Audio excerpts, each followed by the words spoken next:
Hello students, welcome to scholars institute. मैं आज आप लोग के लिए क्लास 10th पॉलिनोमियल चैप्टर का बहुत ही इंपॉर्टेंट केस बेस्ड क्वेश्चन लेके आया हूं। सीबीएसई बोर्ड के पॉइंट ऑफ व्यू से ये सारे क्वेश्चंस बहुत इंपॉर्टेंट है, आपको अच्छा लगेगा। ठीक है, तो बिना देर के स्टार्ट करते हैं। आप अपने पेन पेपर रेडी रखो, क्वेश्चन को रीड करो, एक अटेम्प्ट आप करो, उसके बाद आप मेरा सॉल्यूशन देखना। चलो बेटा, बिना देर किए स्टार्ट करते हैं। Please see question number 1। Question number 1 दिया है, प्लीज सी। देखो क्वेश्चन नंबर 1 क्या दिया बेटा। Basketball and soccer are played with a spherical ball even though an athlete dribbles the ball in both sports. A basketball player uses his hand and a soccer player uses his feet. The projectile of soccer ball and basketball are in the form of a parabola representing a quadratic polynomial if y is equal to minus x square plus कुछ दिया हुआ है, represent the path traced where y axis represent the height of the ball in meter and x axis represent the time in minute. Y axis height को represent कर रहा है और x axis time को रिप्रेजेंट कर रही है। Answer the following question. ठीक है, ठीक बात है। अच्छी बात यह है कि वहां पर इक्वेशंस कुछ मिसिंग थे, लेकिन यहां दिया है y is equal to minus x square plus 4x। ये हमको एक पॉलिनोमियल का इक्वेशन दिया है जिसमें y हाइट को बिलोंग कर रहा है और x एक्सिस जो है वो टाइम को बिलोंग कर रहा है। बोलो करेक्ट है। जल्दी से क्वेश्चन नंबर 1 देखते हैं। देखो क्या बोला है बेटा, right the zeros of the given graph. तो भाई ये ग्राफ में जीरोस हमको अच्छे से मालूम है। पॉलिनोमियल में ये पैराबोला x एक्सिस को जो जो पॉइंट पे कट करेगा वही पॉइंट्स उसके जीरोस कहलाएंगे। बोलो करेक्ट है। तो हमको ये ऑब्जर्व करना है कौन कौन से पॉइंट पे कट कर रहा है। एक तो देखो बेटा यहाँ कट कर रहा है यानी कि 0 पे कट कर रहा है, और एक यहाँ कट कर रहा है यानी कि 4 पे कट कर रहा है। तो मैं बिल्कुल आराम से बोल सकता हूं कि भाई फर्स्ट का आंसर है right the zeros of the graph. तो भाई x is equal to 0 and x is equal to 4, ये जो है इस पैराबोलिक के जीरोस होंगे या इस पॉलिनोमियल के जीरोस होंगे। बोलो करेक्ट है। ठीक है, सेकेंड देखो, eight what time was the ball at the highest position. कौन से टाइम पे बॉल हाइएस्ट पोजिशन पे है ये हमको देखना है। तो एक बात बताओ, देखो यार बॉल की हाईएस्ट पोजीशन ये है बेटा। बोलो करेक्ट है। जहां पर y एक्सिस आपका कितना है 4 यूनिट, और यहां से अगर मैं x एक्सिस को देखूं तो x एक्सिस कितना है मेरा 2 यूनिट। बोलो करेक्ट है। तो आपको अगर ये पूछा है कि at what time was the ball at the highest position, तो बॉल जो है हाईएस्ट पोजीशन में कौन से टाइम में है 2 यूनिट में, जब टाइम कितना है आपका 2 यूनिट। बोलो करेक्ट है। क्योंकि यूनिट मेंशन नहीं किए ना, सेकंड्स होता तो 2 सेकंड्स लिख देता, आर होता तो 2 आर लिख देता। अब सेकंड्स मेंशन नहीं किया है तो मैंने 2 यूनिट लिख दिया। ठीक है, जल्दी से, एकदम इजी इजी क्वेश्चन है। देखो केस बेस के क्वेश्चंस जल्दी ही बनने चाहिए। आप जैसे मैंने ऊपर आपको दिखाया था, अगर आपने नोटिस किया हो कि पहले दोनों 1-1 मार्क के क्वेश्चन है और सेकंड वाला ये जो थर्ड वाला क्वेश्चन है ये 2 मार्क का क्वेश्चन है। बोलो करेक्ट है। तो ये तो जल्दी बनना ही चाहिए था बेटा, 1-1 मार्क का क्वेश्चन है। अगेन देखो थर्ड क्वेश्चन अपन पढ़ते हैं। What will be the height of the ball when x is equal to 1/2 second, है ना। तो टाइम को 2 सेकेंड भी बोल सकते हैं, या सेकेंड लिख दिया ये। ठीक है, तो बोला भाई बॉल की हाइट क्या होगी जब आपका x 1/2 सेकेंड है। अरे कितना आसान क्वेश्चन है बेटा। पॉलिनोमियल इक्वेशन दिया है, बताओ। थर्ड का आंसर मैं बता रहा हूं। पॉलिनोमियल इक्वेशन दिया है y is equal to minus x square plus 4x। तो हमको बताया है ना भाई x को कितना पुट करना है बेटा 1/2। पुट करो x की जगह 1/2, तो माइनस 1/2 का स्क्वायर, है ना, माइनस बाहर है अलग से, प्लस 4 इंटू 1/2। तो ये हो जाएगा y माइनस 1/4, है ना, 2 का स्क्वायर 4, अगेन 2 2 जा 4, तो प्लस 2। बोलो क्लियर है यहां तक, है ना। इसको प्लस 2 को प्लस 2/1 लिख देता हूं। अब ये बेस 4 है, इसको 4 करने के लिए ऊपर नीचे 4 का मल्टीप्लाई कर देते हैं। तो y is equal to -1 plus 4 2 जा कितना 8 अपॉन 4। तो बताओ y इज इक्वल टू कितना आ जाएगा बेटा, 8 माइनस 1 हो गया 7 अपॉन 4। बोलो क्लियर है। तो y आ गया हमारा कितना 7 अपॉन 4, है ना। तो अब y आ गया मेरा कितना 7/4, यानी कि 7/4 में इसकी हाईएस्ट हाइट होगी। What will be the sorry highest बोलता हूँ, what will be the height of the ball, तो भाई हाइट ऑफ द बॉल कितना हो जाएगा 7/4, है ना। अब इसको कोई यूनिट नहीं लिखते अगेन इसकी, है ना, मे बी मीटर सेंटीमीटर जो भी दे, तो हमारा आंसर आ गया y का 7/4। होपफुली क्लियर होगा आपको, बिल्कुल आसान क्वेश्चन। अगेन इसका बी पार्ट भी देख लेते हैं बेटा, देखो क्या लिखा है, at what time the height of the ball was 4 meter. एकदम सिंपल क्वेश्चन। अब आपको क्या बोला है, पहला तो एकदम आसान था, x की वैल्यू पुट कर दिया मैंने, फटाक से y आ गया।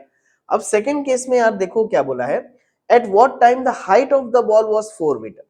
तो हाइट ऑफ द बॉल यानी कि y दिया है मेरे को कितना 4 मीटर, तो एक काम करता हूं y की जगह 4 लिख देता हूं। इक्वेशन है y is equal to minus x square plus 4x, तो एक काम करते हैं y की जगह 4 रख दो, is equal to minus x square plus 4x। अब माइनस एक्स स्क्वायर को इधर लाओ, it will become plus x square, plus 4x को इधर लाओ माइनस 4x, ये प्लस 4 यहीं का यहीं है, इक्वल टू 0। अगेन मुझे एक बात बताओ, क्या इसको हम मिडिल टर्म स्प्लिटिंग से सॉल्व कर सकते हैं बेटा? बिल्कुल कर सकते हैं, ये 4 है, तो x square minus two x plus 4 equal to 0। अच्छा, दोनों में से अगर मैं x को कॉमन ले लूं तो ये हो जाएगा x-2। अगेन ये minus sign as it is यहां रख दो, और दोनों में से अगर मैं 2 को कॉमन ले लूं तो ये हो जाएगा x minus plus minus 2 equal to 0। Again ये x-2 आप बाहर ले लो, और ये आ गया x-2 इक्वल टू 0, राइट। तो अब जाकर के हमको समझ में आएगा, भाई इसको इक्वेट कर दो 0 से, तो x-2 को इक्वेट कर दोगे 0 से, -2 को आप इधर भेजो, तो x इज इक्वल टू कितना आ गया बेटा 2, right. x is equal to कितना आ गया 2। यानी कि अगर आपसे पूछा है कि at what time the height of the ball was 4 metre, तो भाई ये बॉल की हाइट 4 मीटर में कब होगी, जब टाइम कितना रहेगा 2 सेकंड में रहेगा। और ऑफ कोर्स देखो ग्राफ से जस्टिफाई भी हो रहा है, हाइट 4 मीटर कब है, जब टाइम कितना है 2 सेकंड, तो 100% करेक्ट। ठीक है, हम खुद भी चेक कर सकते हैं, सेल्फ एनालिसिस। ठीक है, फिलहाल आगे बढ़ते हैं, चलो move on to the next question. Now question number 2। Now please see question number 2। Again मैं हर बार बोलता हूं बेटा, ये सारे बहुत ही इंपॉर्टेंट क्वेश्चंस हैं, और पॉलिनोमियल से जब भी केस बेस्ड क्वेश्चन आता है ना, इसी टाइप का कुछ क्वेश्चन हमेशा वो देता है, ग्राफिकल ग्राफ दे देगा या इक्वेशन दे देगा, उसी के फॉर्म में बार बार क्वेश्चंस पूछे जाते हैं ना, कुछ उसी उसी टाइप के आते हैं। अगेन ये भी वैसे ही क्वेश्चंस है, तो आपको एक बार खुद अटेम्प्ट करना चाहिए। देखो क्या दिया है, a ball is thrown in the air so that t seconds after it is thrown, its height h meter above its starting point is given by the polynomial h is equal to 25t minus 5t square। तो भाई मैं यहाँ पर equation आप लोग के लिए लिख देता हूं, है ना, क्योंकि यहाँ फिर क्लियर नहीं हो रहा है। h इज इक्वल टू दिया है 25t माइनस 5t स्क्वायर, ये हमारा इक्वेशन दिया है, जहां पर h जो है वो हाइट को रिप्रेजेंट कर रहा है, यहाँ पर साफ साफ लिखा है h जो है हाइट है, और t जो है अगेन इसमें भी टाइम है ना, t सेकेंड। ठीक है, टाइम दिया हुआ है। अब आगे देखते हैं, observe the graph of the polynomial and answer the following question. पहला है right the zeros of the given polynomial. देखो एकदम सिमिलर क्वेश्चन। पहले ये बताओ, ये एक पैराबोला है, जीरोस लिखने के लिए सबसे पहले हम चेक करेंगे कि ये पैराबोला एक्स एक्सिस को कौन कौन से पॉइंट पे कट कर रहा है। एक पॉइंट पे तो यहाँ कट कर रहा है, यानी 0 पे कट कर रहा है, एक पॉइंट पे यहाँ पे कट कर रहा है, यानी कि 5 पे कट कर रहा है। तो इसके जो जीरोस है, मैं डायरेक्टली बोल सकता हूं कि x इज इक्वल टू 0 होगा, और x इज इक्वल टू 5 जो होगा इस पॉलिनोमियल का जीरोस होगा। ग्राफ को देखते हुए हमको सॉल्व करने की जरूरत नहीं है, बोलो क्लियर है। आगे देखो क्या दिया है, find the maximum height achieved by ball. तो भाई ये बॉल मैक्सिमम हाइट कितना अचीव किया है, वो ये वाला पॉइंट हमको बताएगा, बोलो करेक्ट है। और अगर मैं ये वाले पॉइंट का टाइम देखूं, है ना, ये क्या हो रहा है, ये सीधा इसको नीचे लेके आ जाओ, सीधा इसको नीचे लेके आ जाओ, तो यहाँ पर टाइम कितना है बेटा। अगर मैं यहाँ टाइम की बात करूं ना, तो देखो ध्यान से, टाइम यहाँ पर कितना है 5/2। देखो t इज इक्वल टू 5/2 पे ये बॉल मैक्सिमम हाइट अचीव की है। अब कितना किया है निकाल लेंगे, हमारे पास इक्वेशन है। आप बताओ t को कितना रखना है, 5/2। ठीक, इक्वेशन क्या है, इक्वेशन है h is equal to 25t minus 5t square. तो रखो t की जगह 5/2 रखो, 25 इंटू टी के जगह रखेंगे 5/2 माइनस 5 × 5/2 का। तो देखो बेटा ये क्या हो जाएगा, 25 × 5 कितना हो जाएगा 125/2 माइनस 5 का स्क्वायर कितना हो जाएगा 25/2 का स्क्वायर कितना हो जाएगा 4। बोलो करेक्ट है ना। अब इसके बाद क्या आ जाएगा बताओ, ये आ गया 125/2 माइनस 5 × 25 करोगे तो 125 आ जाएगा अपॉन कितना 4। बोलो क्लियर है यहां तक, है ना। अब देखो यार यहाँ 4 है यहाँ 2 है, तो बेस हम सेम कर सकते हैं, दोनों तरफ इंटू 2 कर देता हूं मैं। तो जल्दी से बताओ क्या हो जाएगा, 2 5 10 का 0 कैरी 1, 2 2 4 एंड 1 5, 2 1 2, तो 250 माइनस 125 अपॉन 4। बोलो करेक्ट है। अगेन इसको माइनस कर देते हैं बेटा, 250 में से 125 को माइनस कर दो तो ये कितना बचेगा बताओ, अगेन 5, ये 2 में से 1 का था कितना 1, तो ये आया 125/4। तो ये आया आपका हाइट। आप बिल्कुल ऐसा भी छोड़ सकते हो, जरूरी नहीं होता हमेशा डेसिमल में लाना, आप फ्रैक्शन में भी छोड़ सकते हो। तो फाइनली ये जो मेरा आया, find the maximum height achieve by the ball, तो maximum height achieve by the ball ये आ गया हमारा 125/4। बोलो क्लियर है यहां तक, है ना, बिल्कुल अच्छे से क्लियर हुआ। अगेन इसका थर्ड बीट जरा पढ़ो तो देखो क्या दिया हुआ है, after throwing upward how much time did the ball take to reach the height of 30 metre. यानी बॉल को जब हमने ऊपर फेंका है तो बॉल कितने टाइम में 30 मीटर रीच करेगी ये हमको निकालना है। Again very easy question, 30 metre में रीच करेगी इसका मतलब क्या हुआ बेटा, आपको इक्वेशन दिया है हाइट का h is equal to 25t minus 5t²। बोलो करेक्ट है। अब बोला है हाइट आपको दिए रखा है, कितना दिया है हाइट 30 मीटर, तो हाइट की जगह 30 मीटर रखो, 30 is equal to 25t minus 5t²। बोलो क्लियर है, सॉल्व करना पड़ेगा, कर लेते हैं। -5t² को इधर लाओ यार, ये हो जाएगा 5t², 25t को इधर लाओ -25t, है ना, प्लस 30 ये यहीं पर ही है, इक्वल टू 0। बोलो क्लियर है। We can solve it by middle term splitting method, लेकिन बिफोर दैट आप ध्यान से देखो कॉमन फैक्टर दिख रहा है, तो जब भी मैथमेटिक्स में कोई कॉमन फैक्टर दिखे आपको कॉमन ले लेना चाहिए। इन तीनों में 5 कॉमन है, इन तीनों में से 5 कॉमन ले लो, तो t² minus 5t plus 6 equal to 0। बोलो करेक्ट है। ये मल्टीप्लाई में इधर भेजूंगा 0 के नीचे तो 0 हो जाएगा। बोलो करेक्ट है। तो आया क्या ये b² minus 5t plus 6 equal to 0। Correct है। अब सॉल्व करना ज्यादा आसान है, ऑल्दो इसको भी सॉल्व करते तो आंसर आता, लेकिन कॉमन फैक्टर लेने से हमेशा इक्वेशन सिंप्लीफाई हो जाता है। अब देखो यहाँ पर, अब मैं अगर इसको सिंप्लीफाई करूं तो ये 6 है बेटा, है ना, इसको स्प्लिट करना है तो 2 3 कर सकते हैं, -2t minus 3t plus 6 equal to 0। बोलो करेक्ट है। अगेन इसमें कॉमन फैक्टर ले लेते हैं, देखो इन दोनों में से कॉमन ले लेते हैं, फिर इन दोनों में से कॉमन ले लेंगे। बताओ इन दोनों में से क्या कॉमन जाएगा, t कॉमन जाएगा तो बचेगा t माइनस 2। अगेन ये minus sign as it is, दोनों में से 3 को कॉमन ले लेते हैं तो ये आ जाएगा t माइनस प्लस माइनस 3 कितने सा 6 हो जाएगा, 3 2 सा 6 हो जाएगा, इज इक्वल टू 0। बोलो क्लियर है। ये t माइनस 2, ये t माइनस 2 कॉमन ले लेते हैं, बचा क्या t माइनस 3 इक्वल टू क्या 0। बोलो करेक्ट है। तो यहाँ ध्यान से देखोगे टी के दो आंसर आ रहे हैं, टी के यहाँ पर दो आंसर आ रहे हैं। अगर मैं पहले इसको इक्वेट करूं 0 से तो t माइनस 2 इक्वल टू 0, तो t इज इक्वल टू आ गया 2। अगेन अगर मैं इसको इक्वेट करूं 0 से तो यहाँ पर t इज इक्वल टू कितना आ गया बेटा 3। तो दोनों आंसर आ रहे हैं, दोनों आप मेंशन कर दो, कोई दिक्कत नहीं है। ठीक, पूछा क्या था, after throwing upward how much time did the ball take to reach height of 30 metre. तो भाई टाइम 2 और 3 दोनों आ रहा है, इसको ना एक बार चेक कर लेते हैं ना। जैसे मान लो टाइम को मैं यहाँ 2 रख दूं तो 25 इंटू 2 कितना हो गया 50, राइट, और ये 2 का स्क्वायर कितना होता है, 2 का स्क्वायर हो गया 4, 4 5 का कितना 20, तो 50 माइनस 20 अगर अपन करेंगे तो 30 आ रहा है, तो ये 2 तो बिल्कुल सही है यार। 3 रख के चेक कर लो। अब अगर मैं 3 रख के बाई चांस चेक करूं तो आप बताओ कितना आएगा, 3 इंटू 25 कितना हो गया, 3 5 15, 1 6 75, करेक्ट, माइनस अगेन 3 3 9, 5 9 45,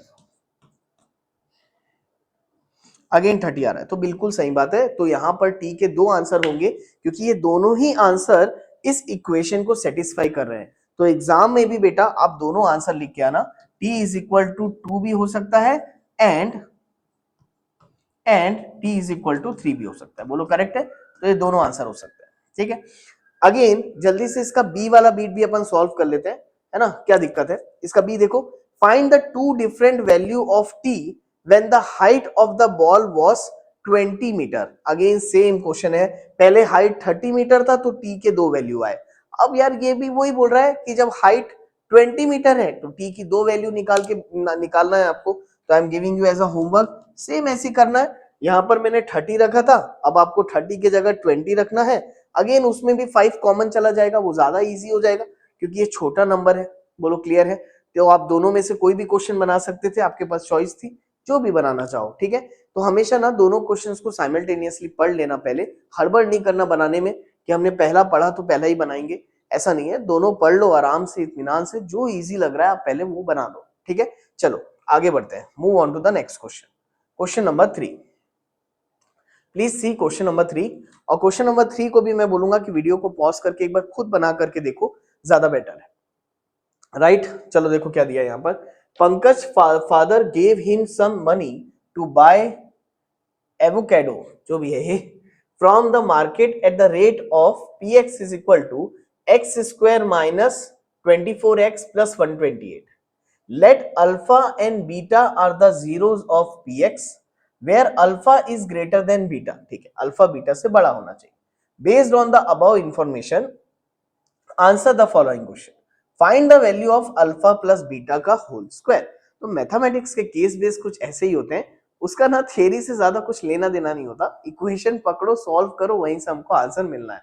हमको मालूम होता है पहले से ये चीज, है ना, कि भाई थ्योरी अलग बात है, सीधा सीधा इक्वेशन को उठाओ। देखो ये इक्वेशन दिया है आपको बेटा, बताओ तो कितना, ये x square minus 24x plus 128।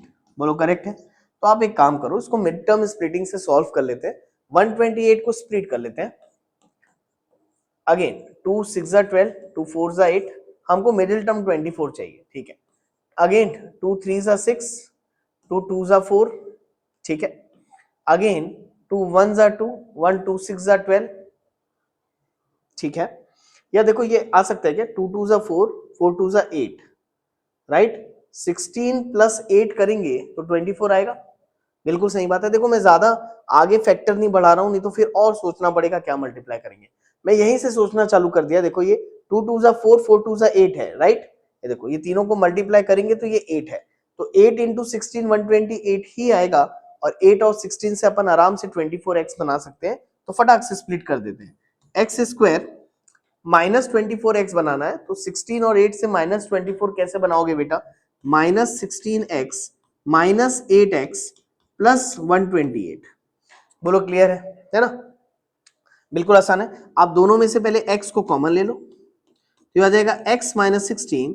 Again यहां पर ये minus sign as it is, 8x और 128 में 8 कॉमन ले लो। तो याद रखना यार, मिड टर्म स्प्लिटिंग हम जब भी सॉल्व करते हैं ना बेटा, ये ब्रैकेट और ये ब्रैकेट सेम ही आता है ना। तो आप चाहो तो डायरेक्ट भी लिख सकते हो, या तो मैं आपको जस्टिफाई कर देता हूं। देखो 8 इंटू 16 128 होता है, तो इसमें से 8 कॉमन चला जाएगा, तो आ जाएगा x minus plus minus 16। Hopefully आपको मिडिल टर्म स्प्लिटिंग आता होगा, उसके बाद आप ये केस बेस्ड क्वेश्चन अटेम्प्ट कर रहे हो।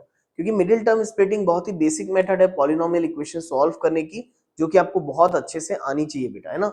ये नहीं आएगी तो फिर हर क्वेश्चन में प्रॉब्लम जाएगा।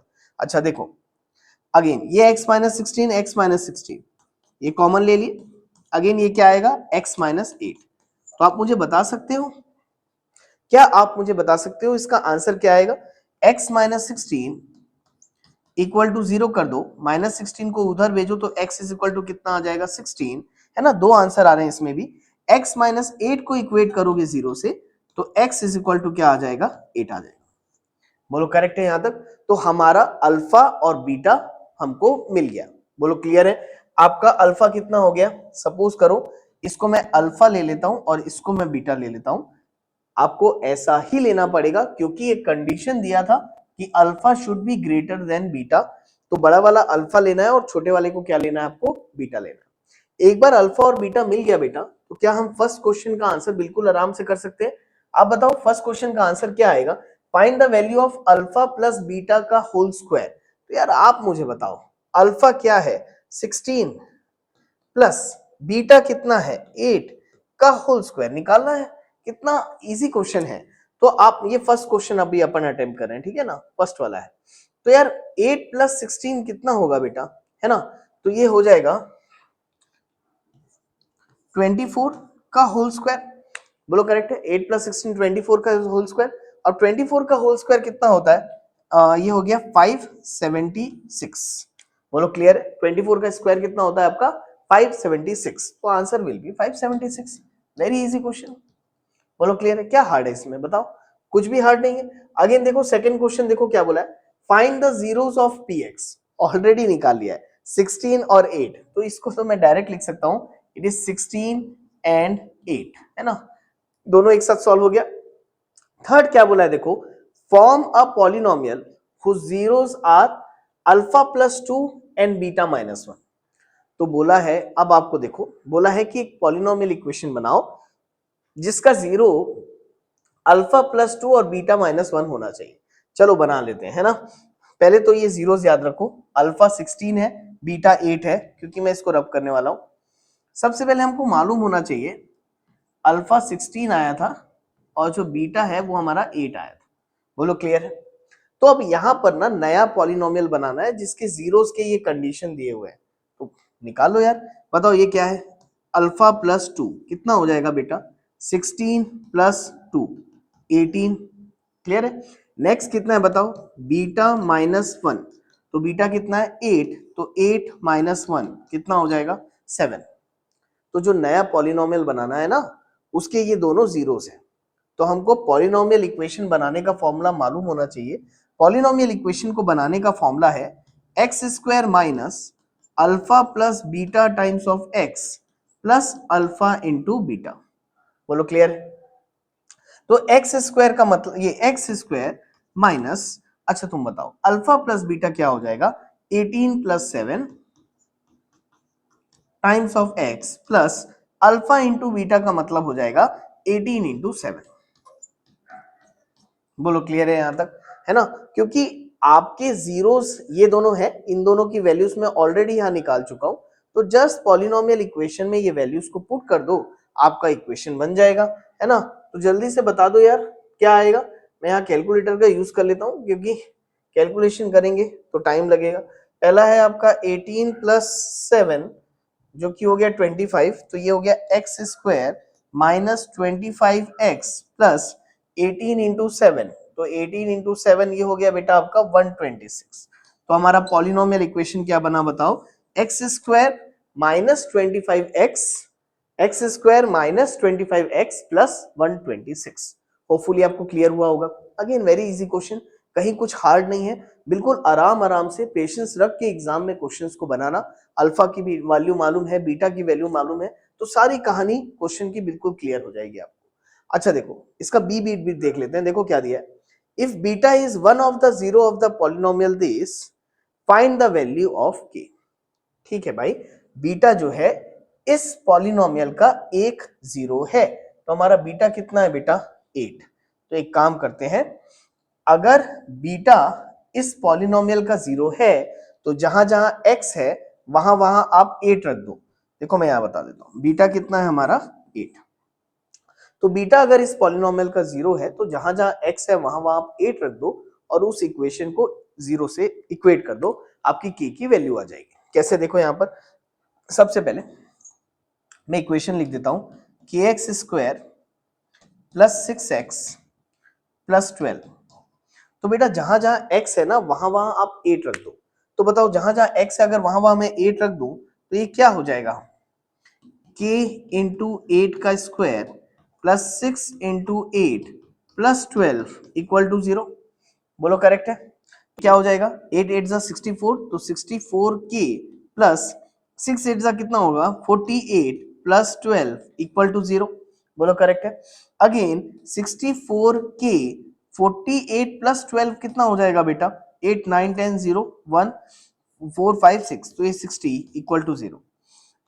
प्लस 60 को उधर भेजते हैं, तो देखो प्लस 60 को उधर भेजेंगे तो 64k is equal to, plus 60 इधर जाएगा तो माइनस 60 हो जाएगा, again k is equal to minus 60 by 64, इसको कैंसिल कर लेते हैं, आप पहले 2 से कैंसिल कर लो, 2 3 जा 6 0, अगेन 2 3 जा 6, 2 2 जा 4, अगेन 2 15 जा 30, अगेन 2 1 जा 2 6 जा 12, बोलो करेक्ट है। तो k आ गया फाइनली हमारा कितना, माइनस 15/60, ये k का आंसर होगा। बोलो क्लियर है, होपफुली आपको समझ में आया होगा। अगेन वेरी इजी क्वेश्चन, हमको जस्ट x के जगह बीटा रखना था और इक्वेट करना था 0 से और k की वैल्यू निकालना था, सिर्फ कैलकुलेशन है बेटा, उसके अलावा कुछ नहीं है। होपफुली आपको बिल्कुल अच्छे से समझ में आया होगा ये भी क्वेश्चन, ठीक है। जल्दी से आगे बढ़ते हैं, move on to the next question.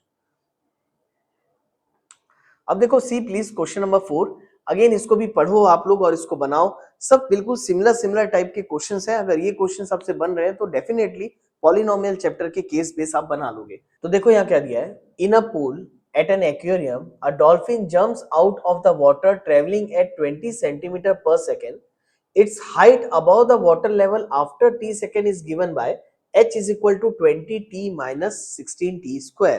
Again आपको ध्यान देना चाहिए, यहां पर इक्वेशन आपको दे रखा है बेटा, polynomial equation. Based on the given graph answer the following question, find the zeros of the polynomial. आपको पहले, अच्छा ये नया इक्वेशन दिया है, इसका जीरोस निकालने बोला है, तो देखो पहले का आंसर मैं आपको बताते चलता हूं।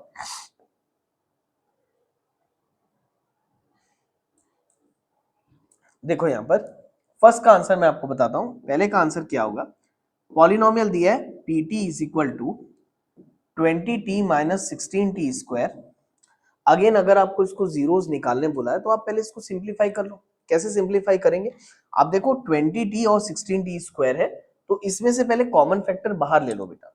इसमें से अगर कॉमन फैक्टर क्या बाहर आएगा बताओ जरा, 20 और 16 दोनों 4 के टेबल में जाते हैं, और t स्क्वायर में t कॉमन चला जाएगा, बोलो करेक्ट है। इसके बाद क्या होगा बताओ, 4 कितने जा 20, 4 5 जा, t हमने बाहर ला लिया है, माइनस 4 4 जा, अगेन ये t, बोलो क्लियर है यहां तक, है ना।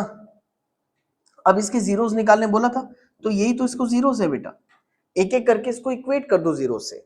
अब सबसे पहले 4t को इक्वेट करो जीरो से, तो ये मल्टीप्लाई में इधर जाएगा तो डिवाइड हो जाएगा, तो t इज इक्वल टू 0/4, और 0/4 कितना हो जाएगा, 0। ठीक उसी तरीके से 5 माइनस 4t को इक्वेट करो आप जीरो से, है ना, तो माइनस 4t को आप उधर भेजो, तो 5 इज इक्वल टू 4t हो जाएगा, ये मल्टीप्लाई में इधर आएगा तो डिवाइड हो जाएगा, तो 5/4 इज इक्वल टू क्या हो जाएगा, t। तो हमारे t के दो आंसर हो गए, पहला आंसर हो गया t इक्वल टू 0, और दूसरा आंसर हो गया t इज इक्वल टू 5/4। बोलो क्लियर है, तो ये हो गया आपका फर्स्ट का आंसर। सेकेंड पढ़ो क्या दिया है, what would be the value of h at t is equal to 3/2। अब यार देखो, हमको h की वैल्यू निकालना है जब t की वैल्यू 3/2 है, तो यहाँ t की वैल्यू 3/2 रख दो ना यार, क्या दिक्कत है। सेकेंड p ऑफ, बताओ t की वैल्यू कितना रखना है, 3/2, तो जहां ये पॉलिनोमियल इक्वेशन में जहां जहां t है ना वहां वहां 3/2 रख दो, बताओ क्या हो जाएगा, 20 इंटू 3/2 माइनस 16 इंटू 3/2 का होल स्क्वायर, तो क्या हो जाएगा बताओ, ये 2 1 जा 0, 10 इंटू 3 कितना हो जाएगा बेटा 30, माइनस 16 इंटू 3 का स्क्वायर हो गया 9, और 2 का स्क्वायर हो गया 4। बोलो क्लियर है, आ रहा है ना समझ में, कैलकुलेशन ही करना है बस। अगेन बताओ 4 1 जा 4 4 जा 16, तो ये आ गया 30 माइनस 4 9 जा कितना हो जाएगा बेटा, 4 9 जा हो गया 36, और 30 माइनस 36 कितना हो जाएगा, -6। तो p ऑफ 3/2 कितना आ गया हमारा, -6। ठीक है, तो इसका आंसर आ जाएगा हमारा कितना, -6। थर्ड देखते हैं, थर्ड क्या दिया है देखो यहाँ पर, how much distance did the dolphin cover before hitting the water level again. ठीक है, जब डॉल्फिन यहां से जंप करके वापिस आ रही है, तो ये टोटल कितना डिस्टेंस ट्रेवल करी है ये आपको निकालना है। अब यार डिस्टेंस कैसे निकालोगे, तो एक्चुअल में यहां पर उसकी ना स्पीड दी हुई थी, देखो a dolphin jumps out of a water travelling at 20 centimetre per second, ये आपको एक्चुअल में डॉल्फिन की स्पीड दी है, कितनी, 20 सेंटीमीटर पर सेकेंड स्पीड दिया है, और आप ध्यान से देखो एक्स एक्सिस का मतलब टाइम है, तो डॉल्फिन यहां से लेकर यहां तक आने में कितना टाइम ली है ये दिया है। कितना टाइम लिया है बेटा? 5/4 सेकेंड्स, ये हमको दिया हुआ है। तो जब हमको टाइम मालूम है, जब हमको स्पीड मालूम है, तो क्या हम डिस्टेंस नहीं निकाल सकते? बिल्कुल आराम से डिस्टेंस निकल जाएगा। चलो इसका फटाक से डिस्टेंस निकालते हैं। ठीक है, फिर से मार्क कर दे रहा हूं, ये आपका स्पीड है और ये आपका टाइम है। तो मैं यहां लिखता हूं, देखो थर्ड में, वेरी गुड क्वेश्चन। स्पीड दिया है 20 सेंटीमीटर पर सेकेंड और जो टाइम दिया है वो कितना दिया है? 5/4 सेकेंड। बोलो करेक्ट है? बचपन से हम डिस्टेंस का फॉर्मूला पढ़ रहे हैं बेटा। डिस्टेंस का फॉर्मूला होता है speed into time. What is the formula of distance? Speed into time. तो बताओ what is speed? 20। What is time? 5/4। तो 4 1 जा 4 5 जा 20, तो 5 5 जा कितना आ जाएगा? 25। तो डिस्टेंस आ गया हमारा कितना? 25 सेंटीमीटर। बोलो क्लियर है? अगेन देखो मैंने थर्ड का भी आंसर निकाल दिया आपके लिए। थर्ड क्वेश्चन अच्छा है ना? आपको पढ़ करके क्वेश्चन को समझ में बिल्कुल आना चाहिए एक बार में। क्वेश्चन हम इसका बी पार्ट देख लो। After jumping out of the water at what time will dolphin be at a height of 4 centimetre? Again ये सब क्वेश्चन बिल्कुल सिमिलर है जो हमने किया। ऑलरेडी हमको पॉलिनोमियल इक्वेशन दिया है 20t माइनस 16t²। आपको बोल रहा है हाइट 4 सेंटीमीटर जब हुआ, उसने अचीव किया हाइट 4 सेंटीमीटर, तो टाइम कितना लिया होगा? कुल मिला के आपको हाइट की जगह 4 सेंटीमीटर रखना है। एक काम करता हूं, दोनों में से 4 कॉमन ले लेता हूं बेटा, है ना? दोनों में से 4 कॉमन ले लिया तो यहाँ क्या बच जाएगा आप बताओ? 4 5 जा 20, 5t माइनस 4 4 जा 16। अब आप बोलोगे t क्यों नहीं लिए कॉमन? बता रहा हूं क्यों नहीं लिया। ये 4 से 4 यही कैंसिल कर दिया मैंने। तो यहाँ पर क्या बचा? 1 is equal to 5t minus 4t²। इन सबको इधर ला लो, 4t को इधर लाओ, तो 4t², 5t इधर लाओ माइनस 5t, यहाँ पर +1 equal to 0। You have to solve it by middle term splitting method, इसलिए मैंने t को कॉमन नहीं लाया। अब आपको इसको मिडिल टर्म स्प्लिटिंग से करना है, तो 4 1 जा 4 होगा, तो 4t² प्लस, सॉरी 4 1 जा 4, तो 4t² minus 4t minus t plus 1 equal to 0।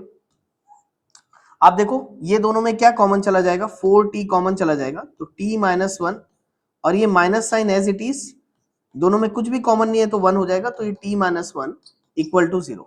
बोलो करेक्ट है? ये t माइनस 1, ये t माइनस 1, इसको मैं यहां लिख सकता हूं t माइनस 1। अगेन ये हो जाएगा कितना? 4t minus 1, 4t minus 1 equal to कितना? 0। अब अगर मैं इसको इक्वेट करूं 0 से, तो यहां से हम t की वैल्यू निकाल सकते हैं। t माइनस 1 को इक्वेट करूंगा 0 से, माइनस 1 को इधर भेज दो, तो t इज इक्वल टू 1 हो जाएगा। अगेन 4t माइनस 1 को इक्वेट करोगे 0 से, तो माइनस 1 को इधर भेजोगे तो 4t इज इक्वल टू 1, तो t इज इक्वल टू 1/4 हो जाएगा। बोलो क्लियर है यहां तक? है ना? तो फिलहाल में अगर आप ऑब्जर्व करोगे तो हमारे लिए ए पार्ट काफी आसान था बनाना बजाय कि ये बी पार्ट के। लेकिन ठीक है, कई स्टूडेंट्स को अगर बाय चांस अगर ये समझ में नहीं आता है तो उनके लिए एक अच्छी चॉइस बन जाती है, क्योंकि मिडिल टर्म स्प्लिटिंग भले ही लेंदी है लेकिन कहीं ना कहीं आप बना लेते हो। ठीक है ना? लेकिन अब अगर मैंने समझा दिया है तो एग्जाम टाइम में अगर इस टाइप का क्वेश्चन आया तो बिल्कुल आपसे बनने चाहिए।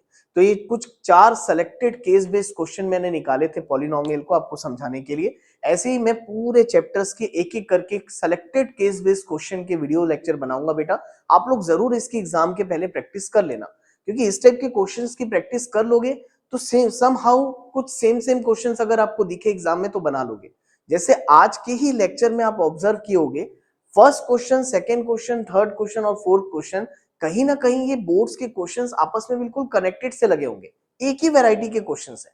तो ऐसा ही होता है, अगर आप 2 3 4 क्वेश्चंस कर लेते हो ना, तो आपको बोर्ड्स में भी जो क्वेश्चंस आएंगे वो आप बना लोगे आसानी से। ठीक है, तो मिलते हैं नेक्स्ट लेक्चर में। Thank you class, have a nice day. अच्छा, अगर वीडियो अच्छा लगा हो तो प्लीज वीडियो को लाइक करना और दोस्तों को जरूर इस वीडियो को शेयर करना और चैनल को सब्सक्राइब करना मत भूलना।